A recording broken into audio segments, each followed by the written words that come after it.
Hello and welcome to my Doc to Doc session, where every week we talk to an expert around the world about something health related. Typically, it's something coronavirus and pandemic related, but we also want to make sure we get the other health topics that are in there as well. And the main point here is to give you information that you, your family, your friends, your loved ones can go away with and hopefully improve your health, hopefully make things healthier for you. And to help me do that today, I have Dr. Fola May, and thank you for being here, Fola. And just to go over your credentials here, let me make sure I pull them up here. So she is a director of the Melvin and Bren Simon Gastroenterology Quality Improvement Program, assistant professor of medicine, and she's at UCLA David Geffen School of Medicine. She is a gastroenterologist, and we are talking with you about colorectal cancer because this is Colorectal Cancer Awareness Month. Yes. And this is a topic that people typically shy away from talking about a little bit. Absolutely. I'm thrilled to be here. Thank you very much for having me. And I'm so excited to be talking about this, especially this month. Now, colorectal cancer, looking at the statistics here, it's the third most common cancer for both men and women here in the US, regardless of race, ethnicity. It's the third most common cancer here. Why is that? Yeah, John, a lot of people are surprised when they hear that. We hear a lot about breast cancer, prostate cancer, lung cancer. We even hear about brain tumors, right? But those are really, really very rare, very rare. A lot of people are shocked when I tell them that it's the third most common. After women, it follows just breast and lung. After men, it follows just lung and prostate cancer. So it's a very common cancer. The reason why it's common is because our colon is an organ that's about approximately 5 to 6 feet long. It's a long organ. There's a lot of tissue there that is susceptible to developing cancer. And in addition, there are many things that unfortunately we do in our everyday lifestyle that put us at risk for developing polyps, which are small outgrowths in the colon and rectum. And it's these polyps that over time can transition into a cancer. So, Fola, this is the third most common cancer. Do we know where it lies as far as fatality rates? How it ranks there? I know, and that's unfortunate too, because it actually jumps to number 2 on the list when you look at okay. deaths from cancer. So it's the number 2 cause of cancer-related deaths in the United States, following just lung cancer. And the good news about colorectal cancer, if there is any good news, is that if we find it early, it's highly curable. I always like to tell my patients that if I can diagnose you at stage 1 disease, your survival is 90%. But the problem is that we're finding this cancer too late. People are coming in after they've had symptoms for months and months, even years. With COVID, especially, people have delayed their screening, have delayed seeing their doctors. So we're seeing this disease at stage 3 and stage 4. And by stage 4, the survivor rate drops all the way down to 13%. So that's the problem, is that we're not finding it early enough. A lot of people will talk about their colonoscopies, which is the test, the gold standard of tests we have right now.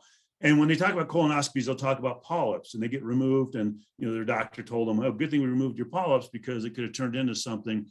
When you talk about stage 1, are we talking even before that? The polyps come even before that, or is that part Absolutely. of that? No, you're exactly right. So the polyps are a precursor to the cancer, meaning that the polyps are what's going to lead to cancer. The polyps themselves are not dangerous. And actually, upwards of 50% of us will develop polyps in our colon and our rectum during a lifetime. They're actually very common.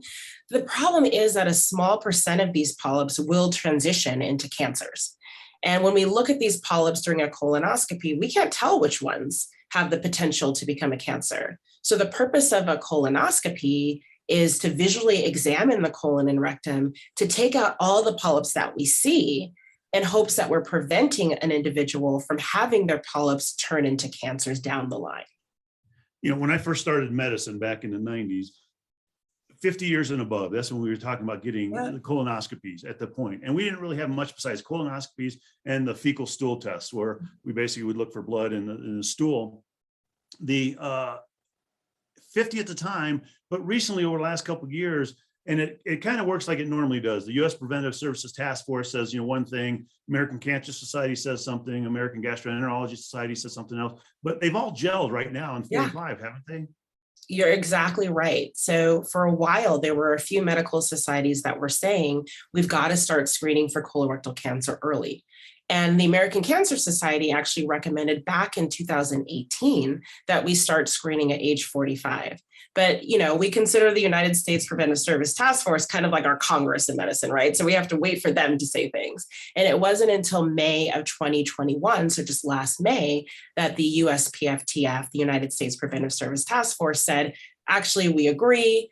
We all are going to converge now. 45 is the new 50. And that since then, we've started to message to everyone that they need to start their screening for colorectal cancer at age 45. It's important to know why we're doing that, though. So if I could just have a minute. The reason why we're doing that is because we're seeing colorectal cancer in younger adults. This used to be a disease that affected people in their 70s, their 80s, their 60s. But we no longer are saying that. This is a disease now that it can affect you in your 40s and 50s, even unfortunately in your 30s. So that's the reason why the screening age has come down. It's interesting. So I printed out this it's the American College of Gastroenterology. It's their little fact sheet on all the different colorectal cancer statistics and issues. And one of the things they bring up, which I think is very interesting, they said, if you were born around 1990, you have twice the risk of colon cancer and 4 times the risk of rectal cancer than those born around 1950. And so that's kind of alluding to what you're talking about, that for some reason rates have dropped. And what they're saying is, we're not exactly sure why that's happening. Do we have hints as to why those ages are dropping in people that are having colorectal cancer? I said rates dropping, but I meant ages. Yeah, no. And, the American College of Gastroenterology, where you have that handout from, and many of the other societies are trying to spread awareness about this. And that increase actually starts with people who are born around 1960. It's what we call a birth cohort effect, meaning that there is a risk profile change from people who are actually born in the 60s onward, where this disease epidemiology is different, meaning that we're seeing it earlier. Now, you asked why. This is the golden question right now in colorectal cancer research. It's an area that I'm very interested in. We call these individuals who have colorectal cancer before age 50 early onset colorectal cancer. And there are some tips as to why we're seeing this, but it's still a mystery. We think that there probably is an environmental factor or several environmental factors. It's not genetics, right? Because it happened too fast for it to be a genetic change in the human genome. But it's probably, unfortunately, something we're doing to ourselves. It probably has to do with our diet, our exposures in the environment.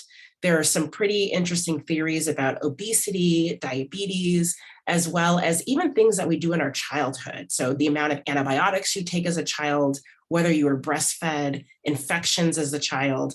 We think that even way back early in life, the things that we are doing are impacting our cancer risk. But it really is an area where it's a hot topic of research right now, and there are a lot of labs around the country trying to understand the why. In my opinion, it's probably a combination of many of those factors. And Fola, you talked about early detection, early screening. To get that early detection is important because we talk about this for everything in medicine essentially, but for colon cancer, it's extremely important. The earlier they can detect those polyps, or like you said, that stage 1 rate, the easier it is to treat, and the more successful that treatment is. But let's talk about the different types of screenings out there, because for decades, the screening was a colonoscopy, which people, when you talk to them, for some reason, people absolutely do not want to do colonoscopies. And when you talk to them, it's not the colonoscopy so much, because most of the time they're asleep during that procedure. They don't really remember it, but it's the prep part of it that they always don't like. And they always look forward with trepidation to having to do that, and kind of joke around the office about when it's going to happen. But what are the different tests out there? So we have the colonoscopy, but and like I said, when I started out, we had that stool test that we look for blood in the stool, but we have other tests now as well, correct? Absolutely. And I'm so glad that you asked about that, because a lot of people assume that it's only colonoscopy, when in reality, we have 6 different tests for colorectal cancer screening. So 3 of those tests are stool-based tests. One of them is called the fecal immunochemical test, or FIT kit, is what a lot of patients will know it as. The other is the high sensitivity guaiac test. That one's a little bit less common. That's the one that you're talking about that we used to use a lot in the 90s, but the FIT test has kind of taken over that one in popularity because it is very good. Is the FIT test the Cologuard, that little guy in the No, that's the third one. That's the third one. one. So the third stool-based test is the Cologuard test, which is a FIT stool DNA. What it is it's combining the capabilities of the FIT test but it also has DNA probes and markers, or it's looking for DNA markers in the stool. So that's another newer test. It was FDA approved a few years ago, and there's been more and more research showing that that can be very effective in finding colorectal cancers and polyps as well. So you've got those 3 stool test options, right? And then in addition, you have other options that are non-stool based. You have the virtual colonoscopy, which is like a CT, it's a fancy CT scan that images the colon. You have flexible sigmoidoscopy, which is kind of like a half colonoscopy. It only examines the top of the left side of the colon. And then you also have the full colonoscopy, which, as you said, for years and years has been the gold standard. So it's no longer an excuse to say, I don't want to get a colonoscopy, so I'm not doing it. Because now we can bite back and say, you don't have to get a colonoscopy. You can pick from this menu of options. And we're really encouraging doctors to tell patients the pros and cons of all of these tests so that they can pick the best test for them. Because as we say in our industry, the best test is the test that gets done. So we don't really care which one you do, as long as you do something and you follow the intervals. So that FIT test or the Cologuard test you have to do every 1 or 3 years versus the colonoscopy, which can be 1 every 10 years. Do you recommend one over the other? Or again, it just depends on, like in my case, 62, healthy, last colonoscopy, completely clean. It was 10 years ago. I'm coming up on my next one here. So should I go for colonoscopy? Should I do the Cologuard? Should I do the FIT test? I mean, there's so many options out there. There are certain groups of individuals that I recommend certainly should have a colonoscopy over the other options. So if you've had a family history of colorectal cancer, particularly in a mother, father, sister, brother, we really don't want you to have any of the other test options. We want to visualize your colon. You should go for a colonoscopy. In addition, individuals who have inflammatory bowel disease, that includes ulcerative colitis, Crohn's disease, these individuals are people who probably as well should go ahead and get a colonoscopy as their primary screening. And then, of course, if you have a personal history of polyps or cancers, you should get a colonoscopy. So if you 10 years ago had that colonoscopy and we found a bunch of high-risk polyps, you would definitely stay on the colonoscopy track, right? But if you had a clean colonoscopy 10 years ago and now you're up and you're due, you can pick from any of the tests that you want to do. So you can decide now to switch if you want to. But hopefully you did that colonoscopy and it wasn't so bad. It wasn't bad at all. To be honest, I don't remember a thing about it other than joking around with the gastroenterologist beforehand and waking up afterwards. So just so people understand, when you do these non-colonoscopy tests, the other tests, particularly the 2 we're talking about, the FIT test and the Cologuard test, those are essentially screening tests for screening tests, aren't they? Yeah. To look at it that way. So if you're negative on that, you're good to go. If you're positive, then they'll look towards a colonoscopy. That's a really important point because people misunderstand this as well. These are 2-step screening options. So the colonoscopy obviously is 1 step because we can look at the colon through the scope and we can take out the polyps in the same go. But the other tests, we're not actually visualizing the colon. So what we do if those tests are abnormal is get a colonoscopy. And it isn't until you've had the colonoscopy that you've completed the screening process. So you're correct. If you do a FIT test, which is the stool-based test, and it's negative, you're fine. You wait 1 year and you do it again.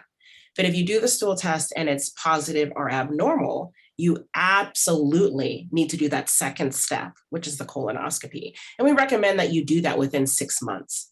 So that's another challenge in the work that we do, is that is not always communicated well to patients, and they'll have that positive or abnormal result and not understand that they haven't really completed the screening process. And those other tests, the FIT test, the Cologuard test, are those done at their primary care? Are they still done through gastroenterologists, or kind of a combination of the 2? Combination of the 2. Typically, it's recommended or ordered by primary care. And in the setting of the flexible sigmoidoscopy and the colonoscopy, a gastroenterologist typically will do those, although some primary care providers do flexible sigmoidoscopies as well. And I think that's why it's great that we have so many screening options, because those stool-based tests you can do at home.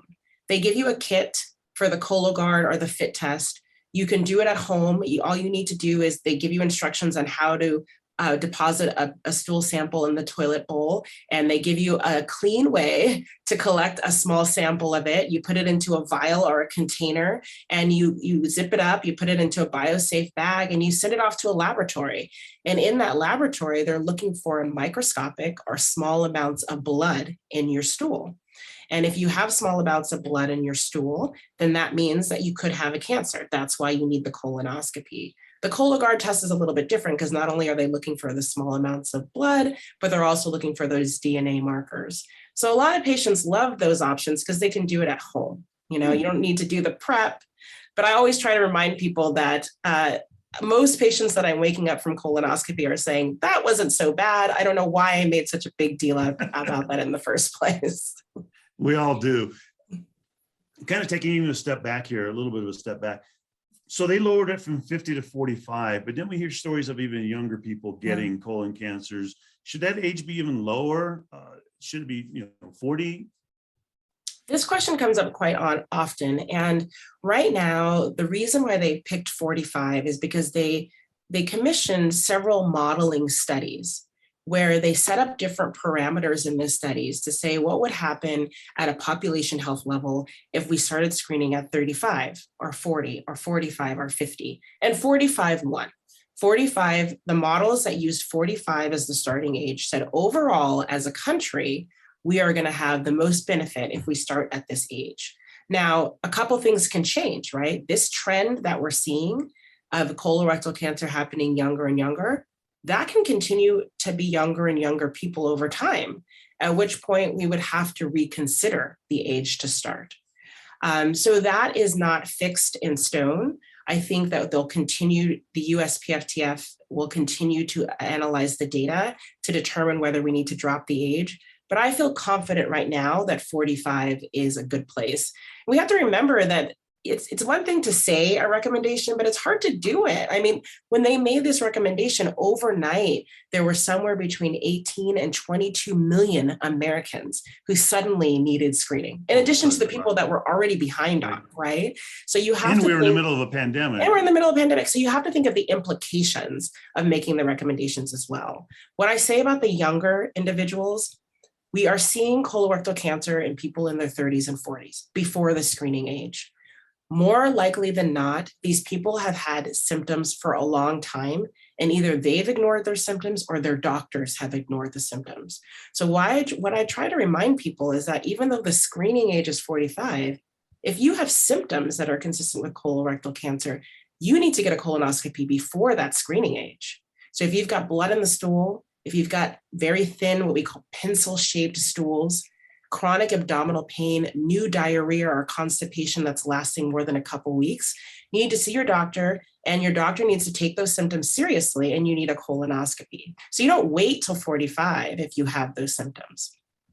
And what I often remind viewers too is when the USPSTF, when they come up with their recommendations, it's a population-based recommendation. Exactly. It's not a you recommendation specifically. So if you have other issues, other symptoms, other concerns, talk to your doctor, because you might be one of those people that they have to go and fight the fight. So you can go ahead and get it at a younger age.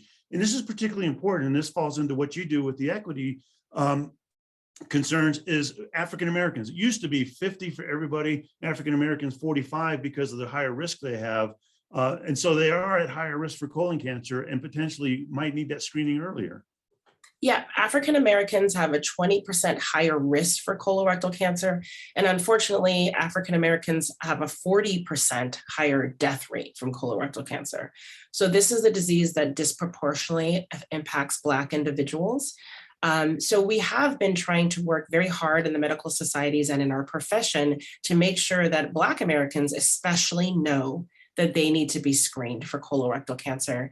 We've done a very good job in the last 10 years bringing up the screening rate in Black Americans, but we still have those gaps. So we still have a ways to go. And it's an area that I, in my lab at UCLA, do a lot of work to increase awareness in the Black communities about colorectal cancer risk and among providers, so that we make sure that Black individuals also have access to screening tests and that they get screened at the right time. And so, end of the conversation here. This has been fantastic, but a couple things. So one question I want to ask you is, what should people be doing if they think that they might have issues, they might have concerns and they notice something, talk to their doctor, go to a gastroenterologist? Where should they go from there? Our healthcare system is very much based on primary care and a primary care home. So I always suggest that if you have a primary care provider, that's where you start. So if you've noticed red blood in the toilet bowl, blood in your stool, and that can be bright red, or sometimes it can appear actually black, like tar. If you have those signs, you need to talk to your primary care provider, tell them that you've had these symptoms and say that you think you would like to have a colonoscopy and ask for a referral to a gastroenterologist where you'll have that procedure done. Same thing if you have new abdominal pain that's severe and it's lasting for more than a few weeks, if you've had a change to constipation or change to loose stools, and that's not just loose stools from a stomach bug, but something, again, that's lasting more than a couple weeks, you need to tell your provider about it and get an assessment and potentially a referral to gastroenterology. The other thing I didn't mention that I want to make sure I sneak in is family history. If you have a family history of colorectal cancer, you need to let your doctor know that as well. So again, mother, brother, sister, father with colorectal cancer, even grandparents who had colorectal cancer, especially if they had colorectal cancer in their 50s, in their 40s, tell your doctor, because those people, we actually will do the screening at 40. We'll start a little bit early.